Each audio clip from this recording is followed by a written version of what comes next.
Bienvenidos y bienvenidas a Ecos del Pasado, el podcast donde damos voz a las grandes mentes de la historia. Hoy tenemos un episodio muy especial, porque nos acompaña nada más y nada menos que María Zambrano, filósofa, pensadora, escritora y una de las figuras más importantes del siglo XX. Una mujer que no solo revolucionó el pensamiento con su razón poética, sino que también fue parte de un grupo de mujeres brillantes, conocidas como las sin sombrero, quienes desafiaron las normas de su tiempo. María, bienvenida a Ecos del Pasado. Es un honor tenerla aquí. Muchas gracias, es un placer poder compartir mi historia con vosotros. Para empezar, ¿me puedes contar tu recorrido en la historia? Claro que sí. Mi vida estuvo marcada por el pensamiento y el exilio. Estudié filosofía y letras. Fui discípula de Ortega y Gasset, junto con mi marido Alfonso, y participé en la vida intelectual de la Segunda República. Luego, con la Guerra Civil, me vi obligada a salir de España y vivir en varios países, como México, Francia y Puerto Rico, entre otros. Escribí sobre la razón poética, la historia y el destino de España. Pasé muchos años fuera, hasta que finalmente pude regresar en 1984 a mi querida España. Debió de ser un camino lleno de desafíos, no solo por el exilio, sino también por el hecho de ser una mujer en un mundo intelectual dominado por hombres. ¿Cómo te afectó esto? Pues esto fue un desafío constante. Nosotras las mujeres de la generación del 27 teníamos tanto que decir como nuestros compañeros varones, pero con muchísimos más obstáculos. Nos dejaban en la sombra, nos etiquetaban de musas, en lugar de reconocernos como creadoras. Nosotras las mujeres que queríamos pensar, escribir y ser escuchadas. Teníamos que luchar el doble para que nuestra voz tuviera un eco. En muchos casos nuestras ideas eran minimizadas o incluso ignoradas. Y a pesar de eso, usted y muchas otras mujeres de su generación lograron abrirse camino, ¿verdad? Sí, pero esto no fue nada sencillo. Por eso existimos las sin sombrero, para demostrar que pensamiento no tiene género.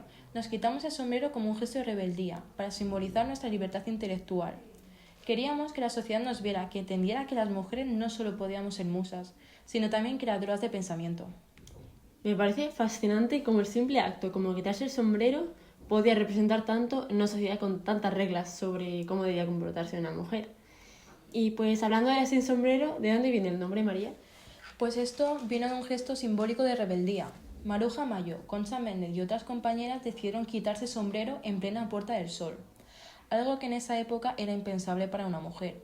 El sombrero era una forma de respeto impuesta, una manera de decirnos cómo deberíamos comportarnos. Quitárnoslo era como decir, estamos aquí, pensamos por nosotras mismas y no nos someteremos a las normas impuestas. Fue un acto sencillo, pero muy poderoso.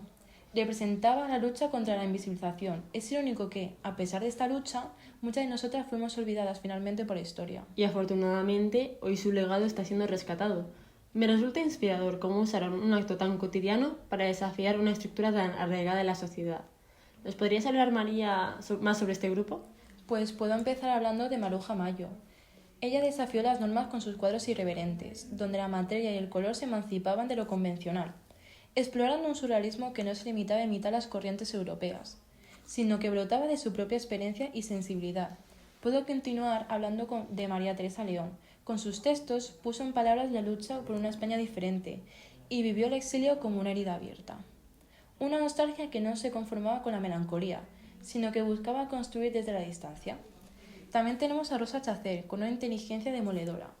Desentrañó los rincones más complejos de la identidad y la memoria en su obra. Y por último, te puedo nombrar a Concha Méndez, poeta y editora, que reivindicó la libertad de crear y de vivir sin ataduras.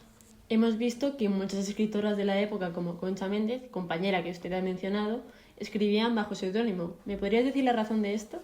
Por supuesto, si alguna de mis compañeras de la Sin Sombrero escribían bajo seudónimo, te puedo asegurar que no fue por capricho ni por un juego literario, sino por necesidad. La sociedad en la que vivíamos nos ha impuesto siempre un velo de invisibilidad, una barrera entre nosotras y la legitimidad de nuestro pensamiento. Ser mujer y escribir, ser mujer y filosofar, ser mujer y alzar la voz. Todo esto ha sido visto con mucho recelo. Algunas la enfrentaron de frente, como yo, con su nombre propio, desafiando la mirada del mundo. Otras, en cambio, eligieron el resguardo del sinónimo, para evitar prejuicios o simplemente para que sus palabras no fuesen juzgadas por la sombra del género. No olvidemos que el nombre, al fin y al cabo, es solo un ropaje. La verdad del pensamiento se impone más allá de cómo se firme. Quizás, en el fondo, todas hemos tenido un seudónimo, el de las que se atrevieron a pensar sin permiso. Qué poderoso. En cierta forma, es como si el nombre propio se volviera un obstáculo más que un sello de identidad. Exacto. ¿Qué papel cree que jugaron las mujeres de su generación en la historia de España? Pues quiero pensar que jugamos un papel fundamental. aunque muchas veces fuimos silenciadas. Fuimos escritoras, filósofas, poetas y pintoras, luchadoras incansables por nuestros derechos y por la cultura. Sin embargo, la historia ha tenido que olvidar nuestros nombres en favor de nuestros compañeros varones. Gracias a los esfuerzos recientes por recuperar nuestra memoria, poco a poco se nos reconoce en el lugar que nos corresponde. Es cierto que durante mucho tiempo se habló solo de los hombres de su generación, dejando en la sombra a mujeres que fueron igual de brillantes. ¿Crees que ese olvido fue intencionado? En muchos casos sí. La sociedad patriarcal ha funcionado siempre de este modo, relegando a las mujeres al margen de la historia, como si solo hubiésemos acompañado a los hombres y no creado nuestro propio legado. Pero la memoria es un acto de justicia, y hoy poco a poco estamos recuperando nuestras voces. Y ese es un proceso necesario. Sin ustedes, la historia de la cultura y el pensamiento en España estaría incompleta. María, tu pensamiento filosófico además es fundamental en la historia de España. ¿Cómo definirías tu filosofía? Pues me gusta definirla como una búsqueda. Siempre estuve obsesionada con la relación entre la razón y la poesía. No creo que el pensamiento tenga que ser frío y distante. La filosofía también puede ser una forma de vida, una manera de existir con el mundo y con la historia. Es una forma de pensamiento que sigue resonando hoy en día. Parece que su filosofía invita a sentir y a pensar al mismo tiempo, en lugar de separar ambas cosas. Exactamente, la razón y la emoción no deberían estar separadas, sino en diálogo. Entiendo. Y pues antes me has comentado que te tocó vivir la guerra civil y el exilio. ¿Cómo te afectó? Pues el exilio es una herida que nunca cierra. Me obligó a pensar en la patria de una manera muy distinta, a verla desde la nostalgia y el recuerdo. Durante el exilio viví en diversos países, como ya he dicho antes, y desde allí extendí mi pensamiento filosófico. De ahí nace mi concepto de la razón poética, una forma de pensar que no separa la emoción de la razón, sino que las une para entender la vida desde una perspectiva muchísimo más profunda. Hoy tu nombre comienza a ser recordado del olvido, rescatado del olvido. ¿Cómo crees que debes ser recordada? Pues me gustaría ser recordada como alguien que intentó unir la razón con la poesía, como una mujer que pensó libremente y sin miedo.